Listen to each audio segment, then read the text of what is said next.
Olá, queridos amigos, muito boa noite. Como é óbvio, e já deveria ter falado nisto mais cedo, porque entretanto passou um dia, e hoje em dia 24 horas sobre um tema ou um assunto é bastante tempo e é relevante, não fiz porque acreditem que estou em sofrimento. Aliás, estou numa atroz agonia. E refiro-me, obviamente, ao chumbo ontem, ao veto, à negativa pela parte do Tribunal Constitucional referente a esta oportunidade, a esta janela de tempo que tivemos de alterar uma lei em si, que não é tão má quanto isso, e reporto-me à lei de 2007, que conheço transversalmente e inequivocamente muito bem, por várias razões, porque eu usei, utilizei, descasquei, trabalhei, dissequei, mas depois teve as suas subsequentes alterações ao longo do tempo. Então estou a falar, obviamente, da lei da imigração. E como jurista não podia deixar de vir aqui, e acreditem que eu só não estou com febre, porque não sei se é o verão e a temperatura, ou se sou eu que estou manifestamente com a temperatura do corpo alterada, porque isto realmente mexeu muito comigo. E estive quieto. Estive a mastigar, estive a avaliar e a ponderar, porque isto são questões muito... Uma coisa é nós irmos para as redes sociais tomar a interpretação de toda a gente, outra coisa é ir ao chat GPT fazer perguntas e ter respostas, mas depois há o outro lado da questão, que é o verdadeiro âmago da questão e a incisividade da circunstância e percebê-la na sua efetividade. Vamos lá então começar. Quem é que começou isto tudo? Alguém que ninguém ouve falar neste momento, Marcelo Rebelo de Sousa. Marcelo Rebelo de Sousa, Presidente da República, a quem a lei foi levada. Marcelo Rebelo de Sousa, que durante os últimos 10 anos, que já vai a terminar os seus 2 mandatos agora, aprovou, ratificou uma série de leis anticonstitucionais, nomeadamente no período de pandemia e por aí fora, e nunca se lembrou que existia um Tribunal Constitucional. E agora Marcelo Rebelo de Sousa relembrou-se que havia um Tribunal Constitucional e mandou para lá, provavelmente, uma das leis, uma das alterações legislativas mais importantes que nós tínhamos ou teríamos em Portugal nos últimos tempos e nas últimas décadas, que tem a ver com a nossa soberania, a nossa independência, a nossa nacionalidade, a nossa continuidade, ao fim e ao cabo. E Marcelo pegou nisto e mandou para lá. Para quê? Para sacudir a água do capote. Quer queiramos, quer não, e quem é inteligente e tem alguma absorvência de filosofia do mundo e de pensamento das coisas, não pode ser radical de pensamento. Ninguém é tão mau quanto isso, nem ninguém é tão bom quanto isso. Nenhum de nós, nem ninguém neste mundo. Mas nós fomos treinados para criar ídolos. Ou amamos ou odiamos. E aqui perdemos o nosso grau de raciocínio. Ora, Marcelo Rebelo de Sousa é um animal político, astuto. Eu conheço, foi meu professor, durante pouco tempo, mas foi. E de uma cadeira menor. Quem acha que Marcelo era um alto catedrático, não era. Ele dava cadeiras menores na Faculdade de Direito de Lisboa. Nomeadamente Introdução ao Direito, Direito Constitucional, que é uma coisa que não é fácil. O Direito Constitucional entra muito no campo da filosofia, não tanto no campo técnico. E aqui estamos no campo da interpretação e da sensibilidade. Mas bom, portanto, Marcelo Rebelo de Sousa chutou a bola para canto. E agora, como está em fim de mandato e sabe que está em tempo de má maré, portanto não está com a popularidade que deveria estar, aliás, também já não está há muitos anos, mas quer se ir embora, lavando as suas mãos como Pilatos. Então chutou para o Tribunal Constitucional. E ainda bem, porque finalmente ficámos a saber, o povo português, agora pelas redes sociais, ficou a saber que existe um Tribunal Constitucional. Ora, perdão, o Tribunal Constitucional, dentro daquilo que nós chamamos a chamada separação de poderes, mas Marcelo chutou a bola para canto. E vocês já ouviram falar em Marcelo nos telejornais, nas notícias, nos mídias nos últimos 3 dias, desde que o Tribunal Constitucional vetou a nova lei da nacionalidade? Absolutamente não. Portanto, Marcelo é um animal astuto e agora ele provocou o caos ele criou a tempestade, ele que deu o pontapé na água para vir o tsunami. Desapareceu o Marcelo e ninguém fala nele. Porquê? O ONU passou para o Tribunal Constitucional. Isto é a velha história de que eu roubei, mas e depois a gente aponta, ele é ladrão, o ladrão foi o outro. E Marcelo não quis vetar isto. Eu estou a dar uma perspectiva diferente daquela que já estamos habituados a ver aqui. Marcelo não quis vetar isto porque teria que fazer um veto político, que é uma coisa que está na alçada da Presidência da República, fazer um veto político, que depois tem que ser explicado, obviamente. Então passou a bola. Ou seja, Marcelo já concordava com isto. Mas para não ser ele a tomar a decisão, porque Marcelo é um globalista, Marcelo é um vendido da República Portuguesa, passou a bola para o Tribunal Constitucional para que estes tomassem a sua decisão. Ora, Marcelo também já sabia que, ao passar a bola para o Tribunal Constitucional é um tribunal constituído por uma maioria de esquerda. Porquê? E já eu vou deixar para o final esta parte, que é o Tribunal Constitucional e aquilo que eu tenho de arquétipo de pensamento, de estrutura mental e de opinião, que não é opinião, é uma avaliação. As minhas opiniões são baseadas em avaliações, podem estar erradas, sobre como é que deveriam ser eleitos os juízes do Tribunal Constitucional. E os juízes do Tribunal Constitucional, Marcelo já sabe perfeitamente, como é óbvio, quem é que constitui, aliás, ele é amigo deles todos, quem é que constitui a árvore de decisão do Tribunal Constitucional. E o Tribunal Constitucional é um tribunal que não é isento, e eu vou deixar isto para o fim, está bem? Esperem pelo fim, que é a parte que eu vou explicar isto e o porquê.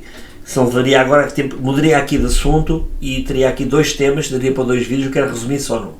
Portanto, o Tribunal Constitucional, Marcelo sabe perfeitamente que é um tribunal que com uma gênese e com uma arquitetura de esquerda, portanto, globalista, neste momento, que nunca, jamais iria chumbar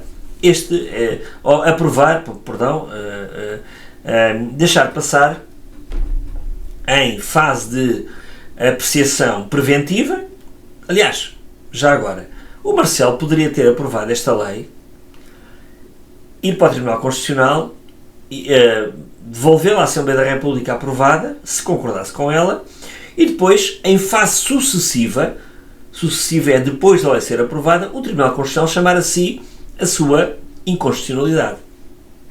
Mas não, Marcelo quis fazê-lo em fase preventiva, algo que ele nunca fez ao longo destes anos, de chamar o Tribunal Constitucional até Belém, para que em conjunto decidissem se havia ou não constitucionalidade. E quantos de nós não nos lembramos das inconstitucionalidades crassas, graves, eu diria mais lamentáveis e feridas da Constituição da República Portuguesa que foram acometidas nestes últimos anos, que todos nós sabemos o que é que se passou. Bom, mas aí a coisa não interessou. Então, Marcelo, para livrar, como é que diz o povo? Livrar o cu da seringa, não é? Ou tirar o cu à seringa, mandou para o Tribunal Constitucional, do qual já sabia qual seria o resultado. Ora, aí está, ninguém fala de Marcelo, e agora temos ali 13 juízes que são os algozes deste país. Na realidade não são 13, porque Marcelo sabia exatamente quem estava naquele Tribunal Constitucional e sabia de uma forma validada quem ia votar o quê, como e porquê. E até ao telefone certamente falou com eles. Portugal é um país pequeno, eles esquecem-se todos, são catedráticos, são professores, são pessoas que já convivem há muitos anos. E nós somos humanos, não venham com histórias. E então, deste Tribunal Constitucional, e não vou estar aqui a escalpear isto ou a dissecar o assunto, porque hoje em dia todos nós somos letrados, não é? Todos nós temos muita informação. A inteligência artificial é uma coisa extraordinária. Dá-nos muita informação, mas zero conhecimento. É por isso que eu venho aqui partilhar convosco algum conhecimento. Porque a informação todos temos hoje em dia. É muito fácil. Então, dos 13 juízes do Tribunal Constitucional, e são 13 porquê? Para ser um número ímpar, como é óbvio, não é? Ou seja, em caso de votação, não haver um empate. Dos 13 juízes, e eu disse, guardei para o fim a minha opinião sobre estes juízes e a forma como são eleitos, e guardem até ao fim. 5 são do PS. Obviamente que sim, porque foram nomeados pelo PS. O PS tem governado este país nos últimos, com algumas intercalidades do PSD, mas o PS tem governado este país quase desde o 25 de Abril, exceto o tempo da AD e daquele governo do Passos Coelho. Portanto, aliás, a própria Constituição legitima o PS a governar, porque diz que é uma Constituição, logo no seu preâmbulo, de tendência, construir um Portugal com tendência socialista. Portanto, um país com tendência socialista. Portanto, até a própria Constituição legitima o PS a ser o governo. Estou a ser irónico, como é óbvio. Mas, destes cinco manifestamente a favor, ou melhor, ou contra, a favor do veto da nova lei de imigração, houve 2 que não são do PS e muita gente já está a dizer não, eles são muito isentos, eles tiveram a devida equidade é a distanciamento e a isenção relativamente à sua apreciação e fizeram um trabalho profissional, porque 2 são do PSD. Vamos lá ver uma coisa. No PSD, aliás, o PSD é um partido social-democrata, que só não se chamou Partido Socialista porque na altura, Sá Carneiro, a coisa foi vetada e já havia um Partido Socialista, porque Sá Carneiro, ele próprio, e há vídeos que o dizem e são públicos, criou um Partido Socialista, ou socializante dentro de um socialismo. 5 são do PS, votaram, e 2 são do PSD. Estes 2 que são do PSD, permitam-me que eu leia, é o Sr. Dr. José Eduardo Dias e o Sr. Dr. Afonso Patrão. Ora, estes 2 são de que escola catedrática? São da escola de Coimbra. Embora um deles até seja bastante conservador, porque aqui há uns tempos atrás, quando houve aquela controvérsia da lei da eutanásia, ele foi bastante conservador e até acabou por ser a favor do direito à vida. As pessoas já não se recordam da controvérsia da lei da eutanásia. Mas os 2 são da escola de Coimbra. Ora, a escola de Coimbra é uma escola tendencialmente de esquerda, independentemente das pessoas estarem alinhadas por necessidade, por convicções partidárias, por alinhamento de juventude, por... depois na vida esta gente está sempre ligada a um partido e depois já não pode sair dele e continuar ali, mas as convicções são as mesmas. A escola de Coimbra, atenção, eu estou a generalizar, eu tenho muitos amigos de Coimbra, licenciados em Coimbra e catedráticos de Coimbra. Eu estou a generalizar, não estou a pontualizar. A escola de Coimbra é uma escola tendencialmente de esquerda, até porque Coimbra sempre foi uma universidade e a sua academia e a sua juventude muito ligada a grandes revoltas contra o antigo regime, que lhes chamava o regime ditatorial, não é? Dizem eles, que era uma ditadura. Isso era outro assunto. E Coimbra sempre esteve, aliás, eu recordo-me, eu era muito miúdo, que quando havia alguma revolta pública ou alguma ação prática da Associação Académica de Coimbra perante uma situação nacional ou algo que tivessem uma oposição e vinham para a rua ou se reuniam em Coimbra num conselho académico, o telejornal, na altura só havia outros, que era a RTP, estava lá com as câmaras todas porque a Academia de Coimbra era influenciadora e pariu centenas e centenas de políticos que deram depois, que vieram ser deputados neste país. Portanto, a Academia de Coimbra é uma academia tendencialmente de esquerda, independentemente destes 2 conselheiros, os juízes conselheiros, serem do PSD. Portanto, nós temos aqui, e Marcelo sabia disto, Marcelo conhece-os muito bem, portanto, Marcelo já sabia que isto ia ser vetado. E ninguém fala de Marcelo. É extraordinário. O homem foi de férias, foi para banhos, desapareceu e agora é o inocente no meio disto tudo. Bom, agora, vamos à parte eu não quero estar aqui a dissecar, aliás, isto dá para outro vídeo, e eu até gostaria de o fazer, já estive a estudar o tema, que é o porquê do veto, da negação do Tribunal Constitucional relativamente à nova lei da imigração. E realmente os motivos são completamente políticos. Não há aqui qualquer isenção ou qualquer forma técnica de elevação por parte dos juízes da análise retórica daquilo que é o preâmbulo e não só o preâmbulo é a introdução da lei, ou seja, o que ela leva, e o preâmbulo é muito importante, que o preâmbulo diz, como o preâmbulo da Constituição da República Portuguesa, diz-nos o que é que a lei vai dizer a seguir. Ou seja, prepara-nos para aquilo que aquela lei nos vai trazer na nossa convivência social, no nosso modo de viver, naquilo que vai acontecer no nosso mundo. E o que...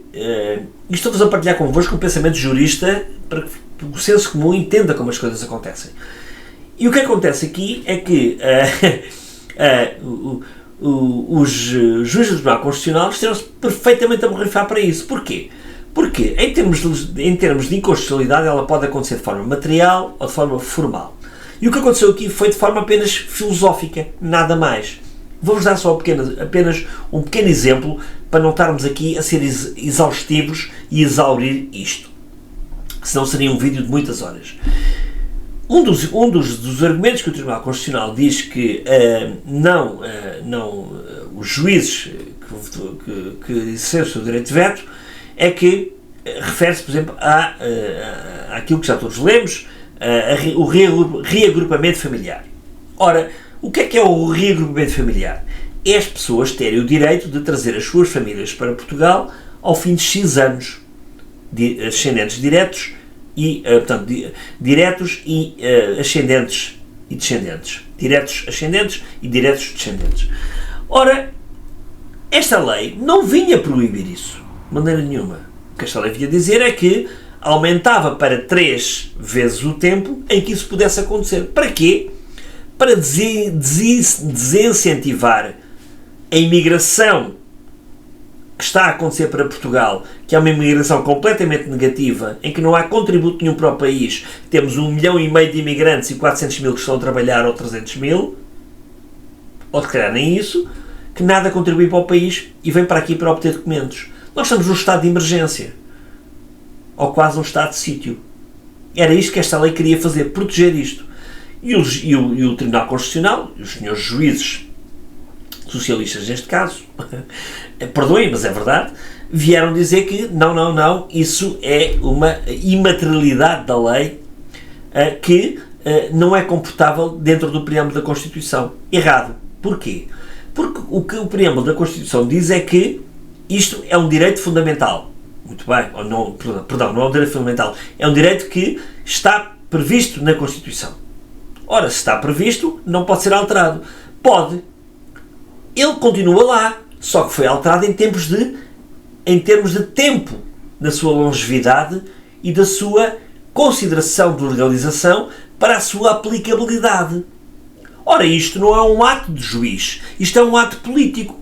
É um ato em que não deixou de ser possível que as pessoas pudessem fazer reagrupamento familiar.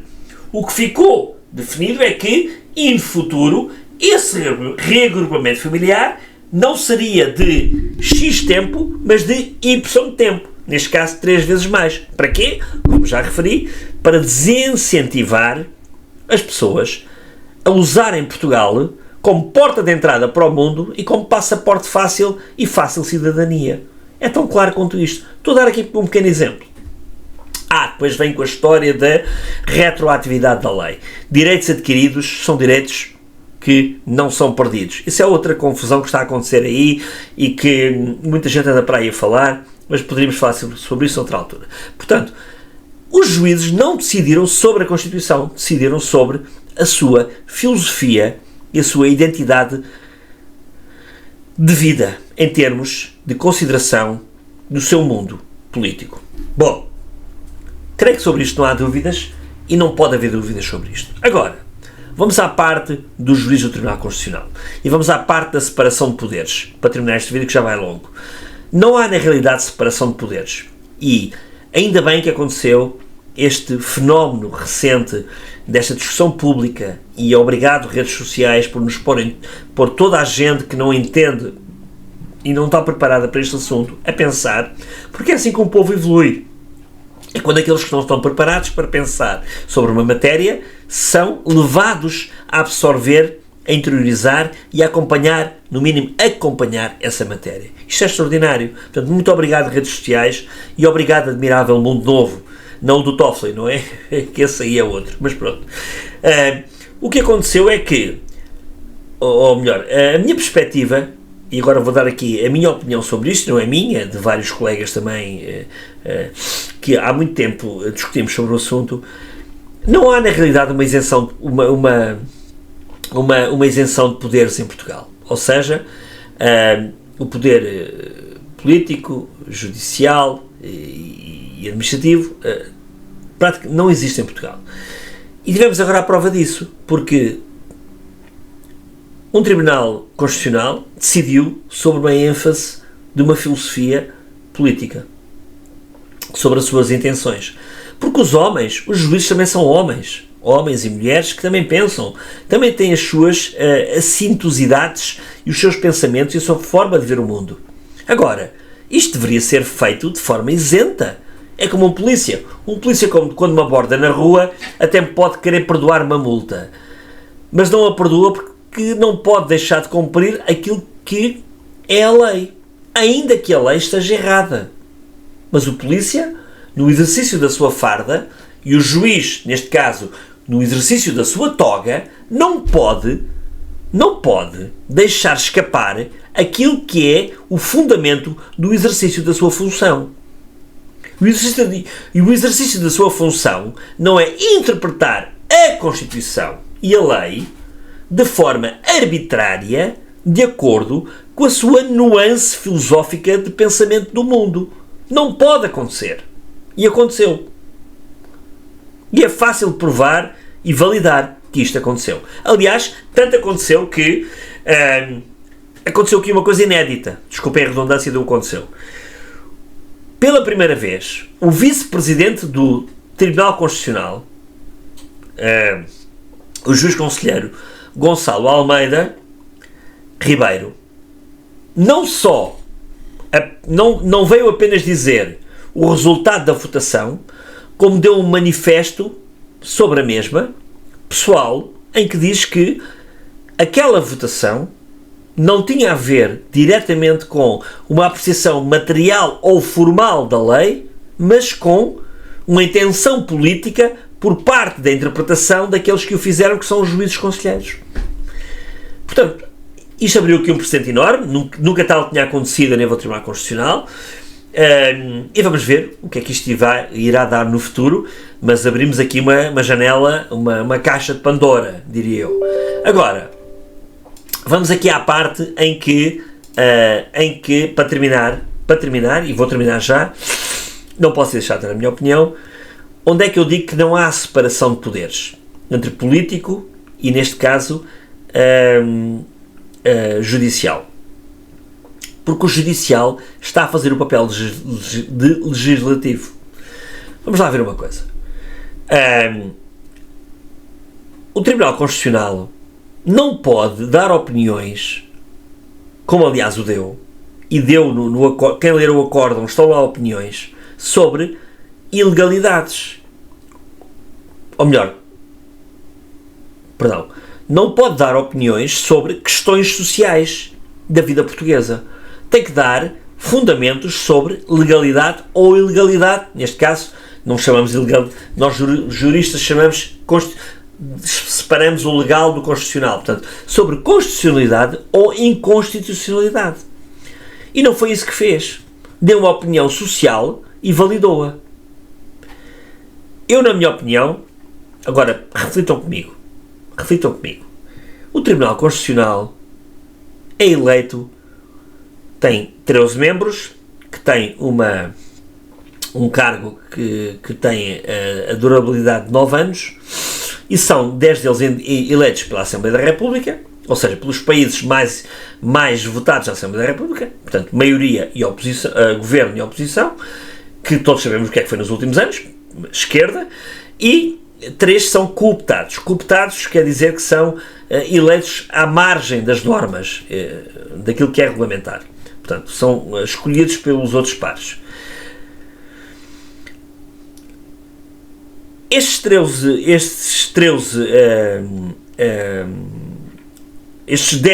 10, que são mais 3, que são 13, porque se os outros 3 são escolhidos pelos outros 10, acabamos por ter aqui zero isenção. Estamos a falar de vida humana. São pessoas. E pessoas decidem. E têm erros. E onde há erro, há facilitismo. Onde há facilitismo, há tendência. Onde há tendência, há, obviamente, falta de isenção. Portanto, como é que nós queremos ter uma separação de poderes quando os juízes conselheiros são eleitos pelos políticos? Não pode haver. A minha sugestão é que haja um concurso público para estes mesmos juízes, digo eu, ou então eles sejam eleitos entre os seus pares dentro do Conselho Superior de Magistratura, a nível nacional, aqueles que melhor têm um grau de isenção apartidária dentro da vida sociabilizante que todos nós temos, para que nos defendam na Carta da Lei. E agora, para terminar, muito rapidamente, eu estava aqui horas a falar, já me estou a alongar, eu estou a olhar para o relógio e já me estou a alongar. Para terminar, a revisão constitucional. Nunca foi... Como é que isto se pode resolver? Através de uma revisão constitucional. Esta carta que está aqui, que toda a gente acha muito bonita e gosta muito, isto é uma...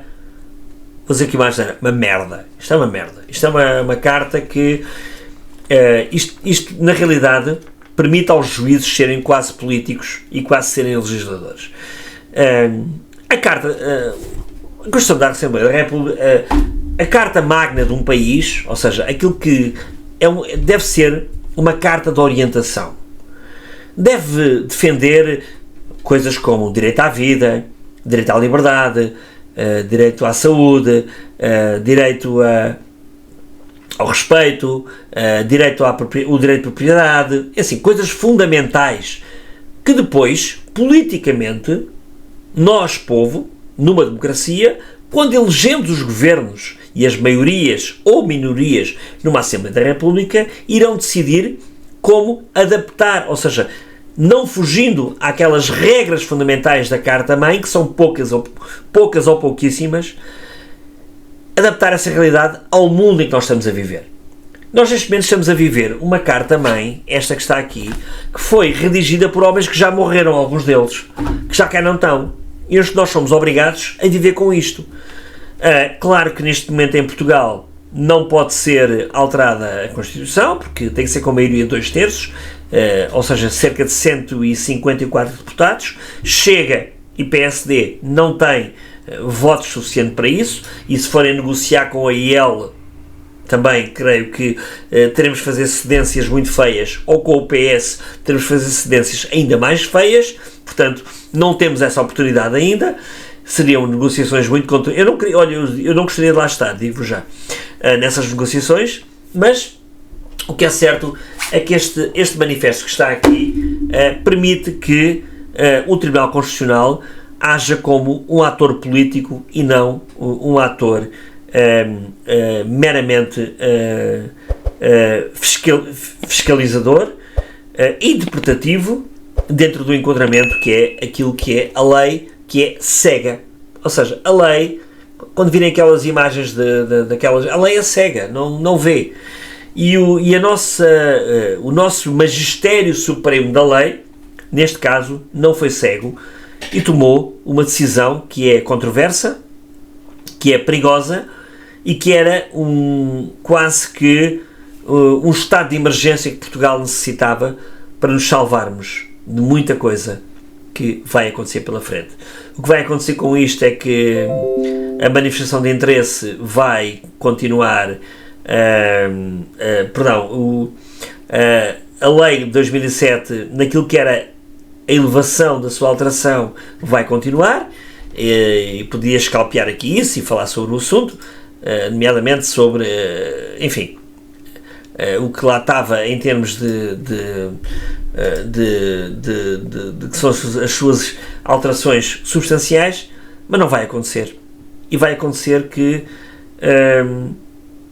a conclusão que eu tiro disto é que necessitamos urgentemente de uma alteração de fundo da nossa Constituição, que está completamente inepta, está definitivamente corrompida contra os portugueses e a favor daqueles que não são nossos e, pior ainda, aqueles que a deveriam defender.